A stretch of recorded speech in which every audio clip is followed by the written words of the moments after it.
नमस्कार दोस्तों, एक बार फिर से आपका स्वागत है मेरे यूट्यूब चैनल में। हमने अभी तक बात कर ली है देवी विश्वविद्यालय इंदौर में होने वाले पीएचडी एंट्रेंस टेस्ट डीईटी 2022 के बारे में सारी इन्फॉर्मेशन मैंने आपके साथ शेयर की है। सबसे पहला जो पॉइंट था हमारा एग्ज़ाम का वो था डॉक्टरल एंट्रेंस टेस्ट के बारे में आपको इन्फॉर्मेशन प्रोवाइड करना। तो मैंने आपको डॉक्टरल एंट्रेंस टेस्ट की सारी इन्फॉर्मेशन प्रोवाइड कर दी है।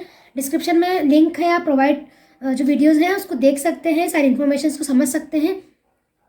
जो फर्स्ट स्टेप होती है देवी विश्वविद्यालय इंदौर में पीएचडी में एडमिशन लेना चाहते हैं तो सबसे पहली जो स्टेप है आपकी एग्ज़ाम की वो है डॉक्टरल एंट्रेंस टेस्ट को क्वालिफाई करना, जिसका एक पूरा वीडियो मैंने आपको डिटेल में एक्सप्लेन किया है। पूरे सारे पॉइंट्स जो होते हैं जितने भी मैंने आपको एक्सप्लेन किए हैं, ठीक है। फर्स्ट जो स्टेप थी आपकी टू क्वालिफाई और डीईटी, जो भी कट ऑफ रहता है, कैसे प्रिपेयर करना है, सिलेबस, सारी बातें हमने की है। ये हमारा सेकंड पार्ट है स्टेप 2 का। आपका जो क्वालिफाई हो जाता है एग्जामिनेशन, डीईटी आप क्वालिफाई कर लेते हैं, उसके बाद सेकंड स्टेप रहती है आपकी इंटरव्यू, जो सबसे ज़्यादा इम्पॉर्टेंट पार्ट है, क्योंकि 70% जो आपका कट ऑफ रहता है या आपका है जो 70% आपका पोर्शन है आपके जो कट ऑफ प्रिपेयर करने में वो आपका डीईटी से लिया जाता है, और 30% जो आपका कट ऑफ रहता है, जो पोर्शन रहता है, वो आपका इंटरव्यू से लिया जाता है। यानी दोनों ही इक्वली इम्पॉर्टेंट है, और मेरे ख्याल से कि इंटरव्यू ज़्यादा इम्पॉर्टेंट है, क्योंकि कई सारे बच्चे एग्ज़ाम क्लियर तो कर लेते हैं लेकिन इंटरव्यू में उनका सिलेक्शन नहीं हो पाता है। तो इसीलिए आज मैं आपको इंटरव्यू के बारे में, आरएसी के बारे में सारी इन्फॉर्मेशन प्रोवाइड करने वाली हूँ। वीडियो पसंद आए लाइक कीजिएगा, कमेंट करके बताइएगा कि कैसी लगी आपको वीडियो। शेयर कीजिएगा अपने दोस्तों के साथ, अपने फ्रेंड्स के साथ, अपने रिलेटिव्स के साथ, ताकि जो भी प्रिपरेशन कर रहे हैं उन्हें ये इन्फॉर्मेशन प्रोवाइडेड रहे, ठीक है। जो इन्फॉर्मेशंस हैं वो तो मैं आपके साथ शेयर करूँगी, और मेरा जो पर्सनल एक्सपीरियंस है आरएसी को फेस करने का, इंटरव्यू का, वो भी मैं आपको आज बताने वाली हूँ, ठीक है। तो आज हम बात करने वाले हैं डीएवी में पीएचडी में सेकेंड जो स्टेप रहती है आपका इंटरव्यू, जिसका 30% कट ऑफ, आपका 30% पोर्शन आपका लिया जाता है cut off list result prepare करने में। तो वो है आपका इंटरव्यू। कैसे प्रिपेयर करना है एग्जामिनेशन में, जो इंटरव्यू है सिलेबस क्या रहता है, हम कहें कि क्या पूछा जाता है, कैसे उसको डिवाइड किया जाता है 100 मार्क्स को, आरएसी क्या होती है, सारी बातें हम लोग करने वाले हैं। सबसे पहले आपकी जो डीईटी क्वालिफाई करने की प्रोसेस है वो मैंने आपको एक्सप्लेन की है। डीईटी क्वालिफाई करने वाले जो स्टूडेंट्स हैं वो एलिजिबल रहते हैं इंटरव्यू के लिए। आप डीईटी क्वालिफाई कर लेंगे with minimum of 50% cut off, ठीक है। तो आप जो स्टूडेंट्स रहते हैं जो क्वालिफाई करते हैं, यानी जो पोस्ट ग्रेजुएट स्टूडेंट रहते हैं, उनके साथ साथ आपके जो कॉम्पिटिटर हैं इंटरव्यू में डीईटी क्लियर करने के बाद, जो पोस्ट ग्रेजुएट पीजी क्लियर कर चुके स्टूडेंट रहते हैं जो अप्लाई करते हैं डीईटी में, ठीक है, फिर वो डीईटी क्लियर भी कर लेते हैं। तो जो स्टूडेंट डीईटी क्लियर करते हैं वो आपके कॉम्पिटिटर है, उसके साथ साथ, ठीक है, ये एक ग्रुप है जो कॉम्पिटिटर है आपका डीईटी क्लियर करने वाला। सेकेंड ग्रुप आपका जो कॉम्पिटिटर रहता है वो रहता है एमफिल स्टूडेंट्स। ये जो रिसर्च फेलोशिप जेआरएफ होल्डर है, टीचिंग फेलोशिप होल्डर है, कई प्रकार की फेलोशिप जो रहती है, वो जो होल्डर्स रहते हैं वो डायरेक्टली इंटरव्यू में अप्लाई करते हैं।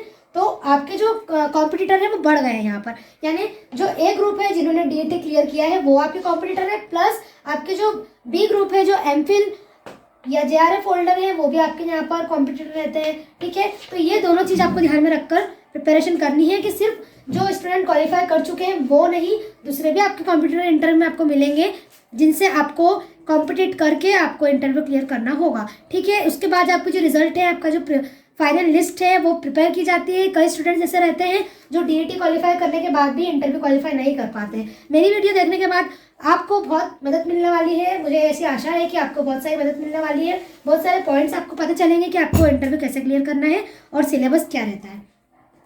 सेकेंड स्टेप है उसकी जो इंटरव्यू को कहते हैं जो पैनल बनाई जाती है। एक पैनल तो पेपर प्रिपेयर करती है, दूसरी पैनल इंटरव्यू के लिए आपकी बनाई जाती है, उसे कहते हैं research advisory committee, RAC.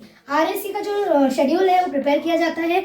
RAC की जो पैनल है जिसमें आपके मेंबर्स होते हैं प्रोफेसर, हेड ऑफ डिपार्टमेंट्स, जो आपके वाइस चांसलर है, वो सब उसमें इंटरव्यू में रहते हैं।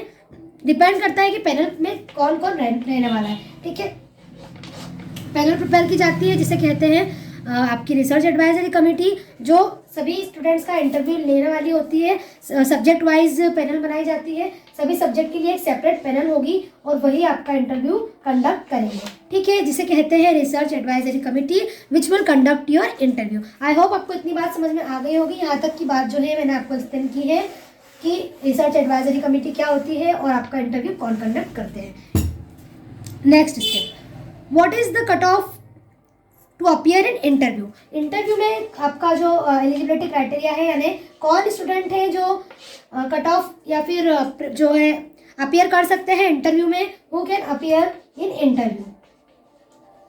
दो ग्रुप रहते हैं जैसा कि मैंने पहले बताया था, ग्रुप ए ग्रुप बी, जो कि इंटरव्यू में पार्टिसिपेट कर सकते हैं, जो इंटरव्यू के लिए एलिजिबल रहते हैं। पहला ग्रुप है those who qualify DET with 50% marks for unreserve category, general category and 45% marks for SC ST EWS MP domicile candidates. तो पहला ग्रुप तो यह रहने वाला है। दूसरा ग्रुप जो GRF होल्डर है, किसी भी प्रकार के UGC नेट या CSIR net, CSIR UGC net, और हम कह सकते हैं NHFC, NFST और भी कई प्रकार की टीचिंग फेलोशिप, आपके पास फॉरेन कोई फेलोशिप है, आपके पास स्टेट फेलोशिप है, किसी भी प्रकार की फेलोशिप होल्डर यहाँ पर सेकेंड ग्रुप में आते हैं।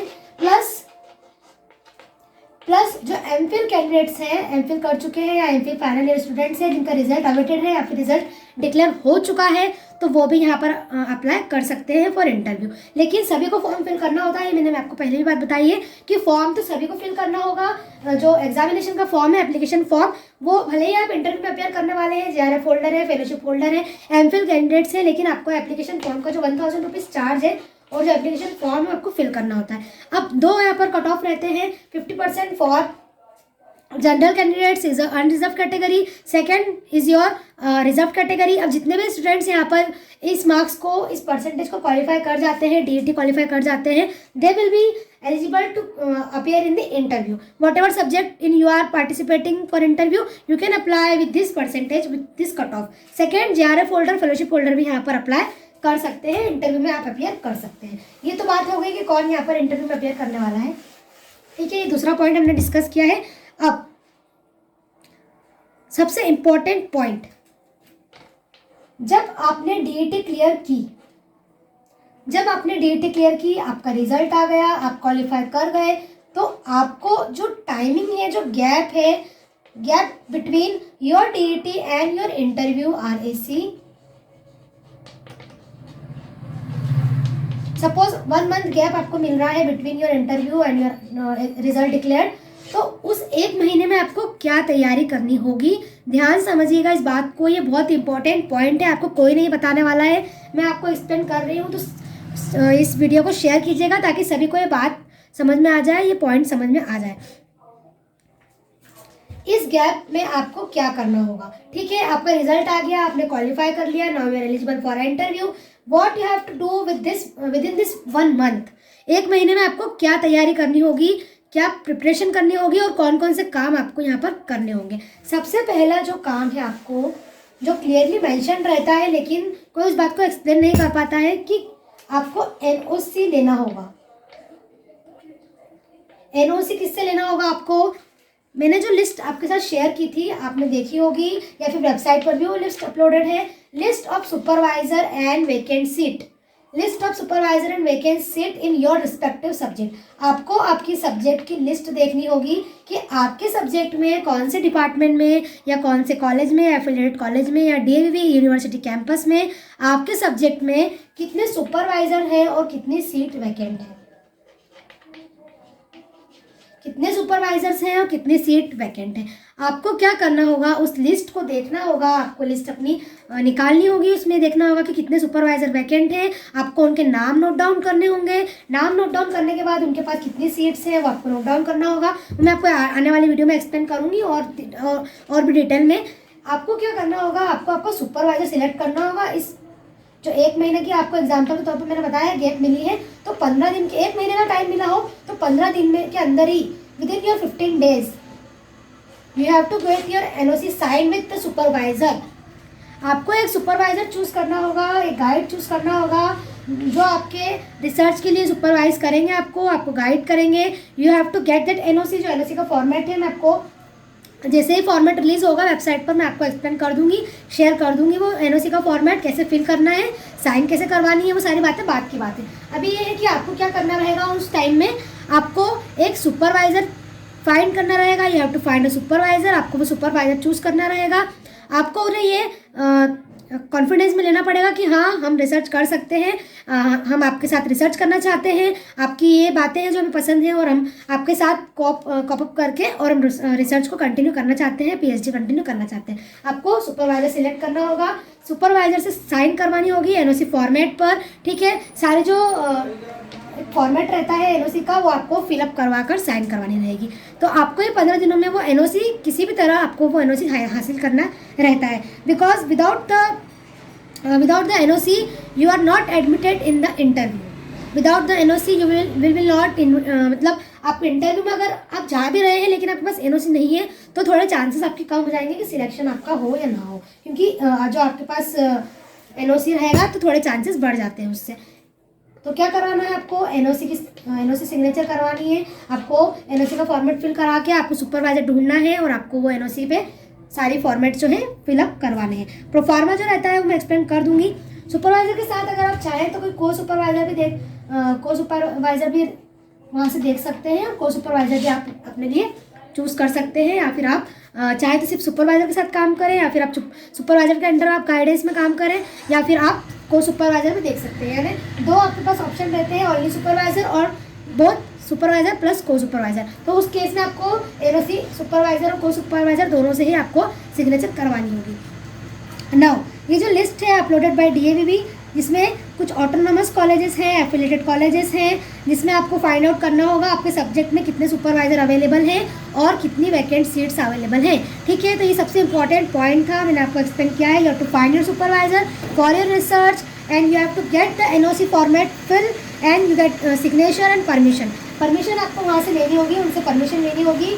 एनओसी मतलब कि कि जो आप सुपरवाइजर के अंदर काम कर रहे हैं they have no objection to guide you, इसीलिए इसे कहते हैं no objection certificate. It is the no objection certificate that you have a supervisor और को supervisor to guide you, to help you to pursue your PhD in your research, ठीक है। तो the most important requirement for your interview, you have to get it anyhow NOC with you, permission letter जिसे कहते हैं या no objection letter कहते हैं। तो ये सबसे इंपॉर्टेंट पॉइंट है जो आपको ध्यान में रखना है। Next, second is what will be your evaluation scheme.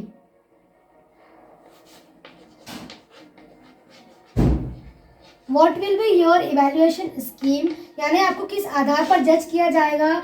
For example DET में तो आपका पेपर रहता है, डीईटी में आपने क्या किया 100 में से मार्क्स स्कोर कर लिए सिलेबस पढ़कर और आपने कट ऑफ क्वालिफाई कर लिया, लेकिन इंटरव्यू में आपका इवैल्यूएशन किस बेसिस पर होने वाला है।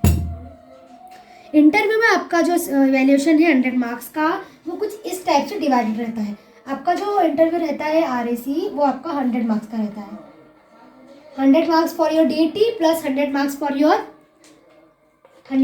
Your DET plus 100 marks for your RAC और वी कैन से इंटरव्यू, जो टोटल 200 मार्क्स का आपका क्राइटेरिया बनता है, जिसमें से यहाँ से आपके जो परसेंटेज रहते हैं क्वालिफाई के वहाँ से आपका 70% लिया जाता है और इंटरव्यू से जो भी मार्क्स आप क्वालिफाई करते हैं वहाँ से आपका 30% लिया जाता है। देन आपकी 100% की जो लिस्ट है वो फाइनल लिस्ट आपकी प्रिपेयर की जाती है। ये ऐसा सिस्टम रहता है, ठीक है। तो अब आपको क्या पढ़कर जाना है या फिर हम कहें कि क्या आपका क्राइटेरिया रहता है, 100 मार्क्स आप इस पर स्कोर कैसे कर सकते हैं। 4 पार्ट्स में आपका जो क्राइटेरिया डिवाइडेड रहता है, 4 पार्ट्स में डिवाइडेड रहेगा। सबसे पहला part A will be your research plan. Research plan, as you are taking part in a PhD interview for your research, what is your research plan? आपका रिसर्च प्लान क्या रहने वाला है, इस पर आपसे क्वेश्चन करे जाएंगे। यानी आपको ये पता होना चाहिए, you have to decide your topic of interest of your research. आपको आपका टॉपिक डिसाइड करना होगा और उस टॉपिक से आपसे क्वेश्चन पूछे जाएंगे कि आपका रिसर्च प्लान क्या है, आप पीएचडी में एडमिशन लेने के बाद किस टाइप की रिसर्च करना चाहेंगे, या कौन से प्रॉब्लम जो फेस हो रही है सोसाइटी को, किस में आप कौन से टॉपिक को चूज़ करेंगे, आपका जो रिसर्च प्लान है वो किस टाइप से फर्दर रहने वाला है। पूरा रिसर्च प्लान आपको आपका पता होना चाहिए। इसके आपको मिलते हैं 25 marks. 25 marks will be allotted for your research plan, ठीक है। 25 marks will be allotted out of 100 for your research plan. Second is your research potential और you can say your research aptitude और रिसर्च मेथोलॉजी। जो भी आप research methodology में पढ़ते हैं, ठीक है, आपका जो सिलेबस डिसाइडेड किया है, आपने देखा होगा सिलेबस पार्ट ए का जो मैंने आपको ऑलरेडी एक्सप्लेन किया है, वो आपका रिसर्च मेथोलॉजी का सिलेबस रहता है। उसी के बेसिस पर आपसे क्वेश्चन पूछे जाते हैं, ठीक है, उसी के बेसिस पर आपसे क्वेश्चन पूछे जाते हैं। आई होप आपको जो फर्स्ट पार्ट है वो समझ में आया है। रिसर्च प्लान का फर्स्ट पार्ट यहाँ लिख देती हूँ मैं। आपका जो फर्स्ट पार्ट है वो है research plan, that will be for your 25 marks, ठीक है, that will be your 25 marks का आपका रहता है। सेकेंड मैं आपको एक्सप्लेन कर रही हूँ वो आपका रिसर्च एप्टीट्यूड कहें हम उसे, या फिर हम उसे कहें रिसर्च पोटेंशियल, या फिर हम उसे कहें रिसर्च मेथोडोलॉजी, ठीक है, कोई भी नाम हम दे सकते हैं। इसके आपको 25 मार्क्स अलॉटेड रहते हैं। Based on your research aptitude आपसे क्वेश्चन पूछे जाएंगे, जिसके आधार पर आपको 25 मार्क्स का जो क्राइटेरिया है वो क्वालिफाई करना होगा, या फिर हम कह सकते हैं जिसके आधार पर आपको आउट ऑफ 25 रैंकिंग दी जाएगी, आपको मार्क्स दिए जाएंगे कि आपने कितने स्कोर किए in your research aptitude, your research methodology और रिसर्च पोटेंशियल, कितना रिसर्च पोटेंशियल आपके पास है। Next is your third point, it is your communication skills. First is your research plan, second is your research aptitude, third is your communication skill.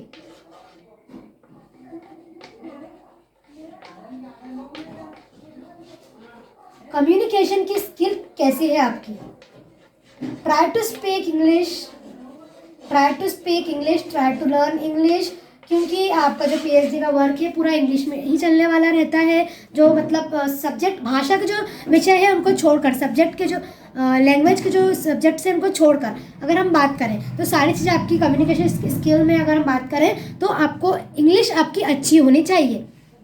ये point मैंने face किया है, क्योंकि मुझे भी ये बात कही गई थी कि you have to improve your English, मतलब सभी को ये बात कही जाती है कि इंग्लिश तो आपकी स्ट्रांग होनी बहुत ज़रूरी है। कम्युनिकेशन आपका कैसा है, बात करने का तरीका कैसा है आपका, आप कोप अप कर पा रहे हैं, बात जवाब दे पा रहे हैं, बात करने का तरीका, आपका बैठने का तरीका, किसी भी प्रकार की कम्युनिकेशन स्किल आपकी वहाँ पर जज की जाएगी, जिसके आपको 25 मार्क्स अलॉट होंगे, ठीक है। You have to improve your communication skill. अगर जो हिंदी मीडियम में है या फिर जो हिंदी सब्जेक्ट से ऑप्ट कर रहे हैं तो उनकी हिंदी स्ट्रांग होनी बहुत ज़रूरी है, बात करने का तरीका सही होना चाहिए, कम्युनिकेटिंग स्किल, आपका जो वो क्वेश्चन पूछ रहे हैं आपको जवाब देना आना चाहिए, सारी बातें कम्युनिकेशन स्किल्स में आती हैं। You have to improve your communication skills anyhow, जिसके आपको 25 मार्क्स अलॉट होंगे। 25 मार्क्स आपके कम्युनिकेशन स्किल के अलॉट होंगे, ठीक है। Fourth is your subject knowledge. Fourth is your subject knowledge.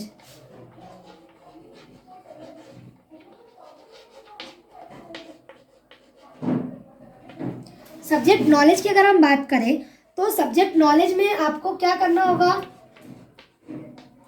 Subject knowledge में क्या करना होगा आपको? सब्जेक्ट नॉलेज आपका जो 25 मार्क्स का रहता है उसमें आपका जो रिस्पेक्टिव एरिया ऑफ रिसर्च है, आपका जो रिस्पेक्टिव एरिया ऑफ रिसर्च है, जो भी आपका रिसर्च का एरिया है या आपका जो सब्जेक्ट है, जिस सब्जेक्ट में आप पीएचडी करना चाहते हैं, तो आपको उस सब्जेक्ट का अच्छा नॉलेज, आपकी पकड़ अच्छी होनी चाहिए उस पर सब्जेक्ट का नॉलेज। यानी आपको फॉर एग्जांपल अगर आप इंग्लिश लैंग्वेज से अप्लाई कर रहे हैं, इंग्लिश लैंग्वेज के लिए अप्लाई कर रहे हैं, तो कोई भी क्वेश्चन आपसे वो एमएससी का पूछे, कोई भी क्वेश्चन एमए का पूछे, मास्टर्स का पूछे, ठीक है, जो भी आपका पीजी का कोर्स है उससे आपसे क्वेश्चन पूछे तो आपको तुरंत उसका जवाब रहना चाहिए, या आपके रिसर्च का जो टॉपिक आपने चूज़ किया है उससे आप उससे क्वेश्चन पूछे तो आपको तुरंत उसका जवाब देना आना चाहिए। यानी कोई भी हम दूसरा सब्जेक्ट लें, अगर आप you are applying for mathematics and you are MSc in mathematics, तो आपका जो मैथमेटिक्स का नॉलेज है, आपकी जो पकड़ है, सब्जेक्ट नॉलेज है, या आप उससे जो आप रिसर्च करना मतलब उस एरिया में जो रिसर्च टॉपिक आपने चूज़ किया है, जो रिसर्च आप करना चाहते हैं, तो उसकी पकड़ कितनी है, आपको सब्जेक्ट का नॉलेज कितना है। यानी ऊपर ऊपर नॉलेज लेकर आ गए ऐसा नहीं, डीप नॉलेज होना बहुत ज़रूरी है जिस भी सब्जेक्ट में अप्लाई कर रहे हैं। इसके बेसिस पर क्वेश्चन पूछे जाएंगे जिसमें आपको 25 मार्क्स अलॉट होंगे। तो एक बार फिर से आपको छोटा सा एक्सप्लेनेशन दे देती हूँ। 100 मार्क्स के लिए आपका पार्ट डिवाइडेड रहता है 4 पार्ट्स में, 1 2 3 4 पार्ट जो है 25 मार्क्स में आपके अलॉटेड रहते हैं। इसमें आपका जो पहला पार्ट है वो है रिसर्च प्लान का, जो आपका रिसर्च प्लान रहने वाला है।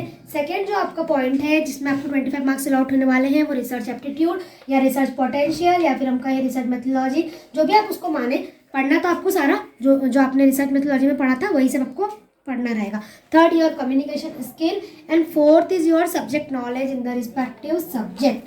ठीक है, तो ये सारी जो बातें हैं आपको ध्यान में रखकर चलनी है। Plus your NOC from your supervisor and को सुपरवाइजर अगर आप चाहें तो दोनों चीज़ आपको नॉन ऑब्जेक्शन सर्टिफिकेट आपको लेना होगा। एंड साथ साथ में आपको टॉपिक डिसाइड करना होगा आपका रिसर्च का, और साथ साथ में आपको ये जो 25 मार्क्स का जो क्राइटेरिया है इसके अकॉर्डिंग आपको प्रिपरेशन करनी होगी। ठीक है, ये हो गया हमारी बात किसकी, सारी बात हमने किसकी की है, जो आपका इवैल्यूएशन स्कीम है वो। अब आपको फाइनल पॉइंट बता दूं मैं, last conclusion for your research, कि आपका जो इंटरव्यू है, तो आपकी जो मेरिट लिस्ट है, फाइनल लिस्ट, चैनल पर जो नए हो सब्सक्राइब कर लीजिएगा, बेल आइकन को प्रेस कर दीजिएगा ताकि ऐसी वीडियोस आपको मिलती रहे। शेयर कीजिएगा, कमेंट कीजिएगा वीडियो कैसी लगी। ठीक है, जरूर से शेयर कीजिएगा और सब्सक्राइब कर लीजिएगा ताकि आने वाली अपडेट्स आपको मिलती रहे। Please subscribe to my channel for more video updates. Merit list की अगर हम बात करें तो आपकी जो फाइनल मेरिट लिस्ट है वो प्रिपेयर होती है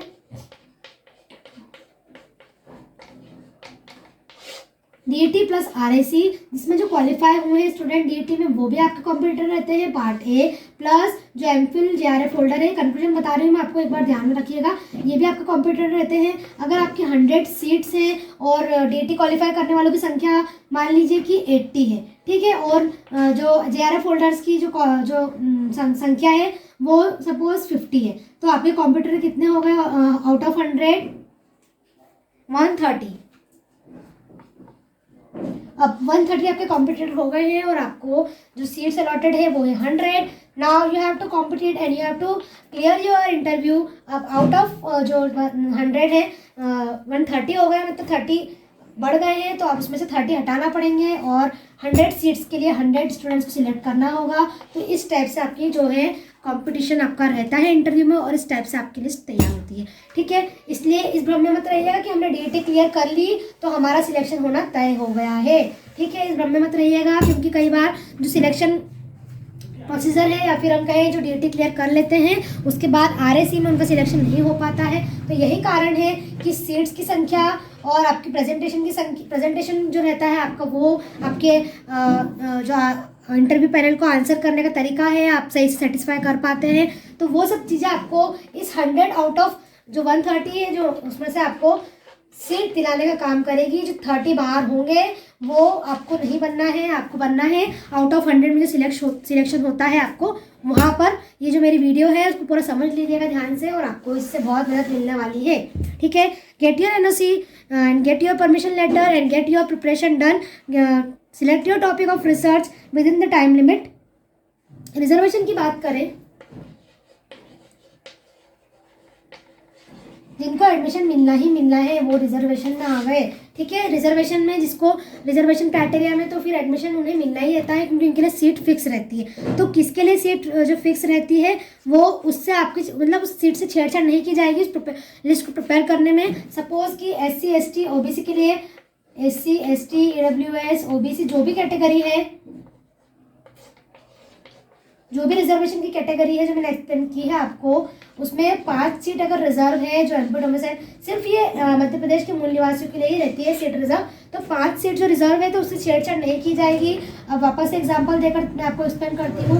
130 में से अगर 10 लोगों रिजर्वेशन का लाभ उठाने वाले हैं, यानी जो रिजर्वेशन क्राइटेरिया में आते हैं, और वो 10 सीट में से 5 सिलेक्शन तो होना तय है, क्योंकि 5 सीट रिजर्व रहती है, 5 सिलेक्शन वहाँ से लेना ज़रूरी है। तो फिर ये कंपटीशन हो गया कि रिजर्वेशन की जो आधार पर लिस्ट पर होती है वो तो अलग तरीके से, मतलब अलग ही कॉम्पिटिटर एक और आपका खड़ा हो गया। रिजर्वेशन का फ़ायदा मिलता है उन्हें जो एमपी डोमिसाइल कैंडिडेट्स हैं, रिजर्वेशन का फ़ायदा उन्हें मिलता है जो एमपी के मूल निवासी हैं, मध्य प्रदेश के मूल निवासी हैं, जिनके पास मूल निवासी होने का प्रमाण पत्र है, सर्टिफिकेट ऑफ एमपी डोमिसाइल है, वो यहाँ पर इसका लाभ ले सकते हैं। आप उस सर्टिफिकेट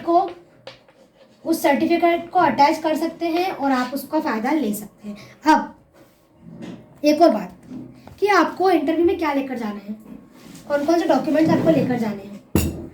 क्योंकि जो आपका डीईटी एग्ज़ाम था उसमें सिर्फ आपको 10th की मार्कशीट के अकॉर्डिंग थोड़े से इन्फॉर्मेशन मांगी थी और एक फ़ोटो अपलोड करना था, कोई डॉक्यूमेंट वहाँ पर मांगे नहीं थे।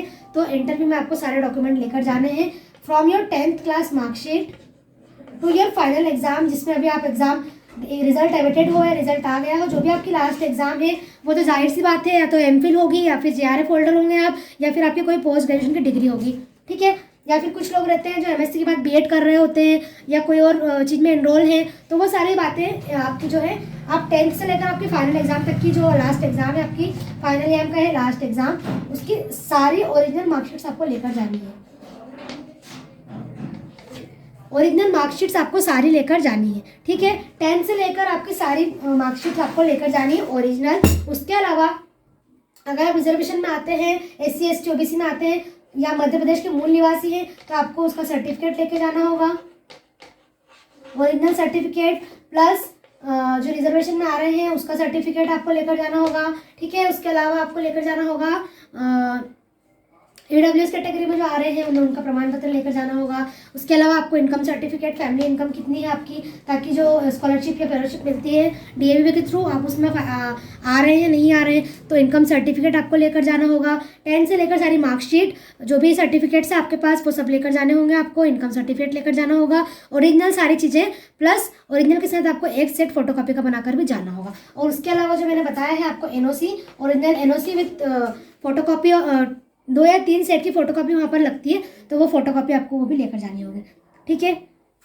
आई होप सारी चीज़ें आपको समझ में आ गई होगी। और भी कोई क्वेरी रह जाती है तो आप पूछ सकते हैं। स्कॉलरशिप की जो बात है, फेलोशिप की जो बात है, वो हम अगली वीडियो में बात करेंगे, वीडियो बहुत लंबा हो जाएगा।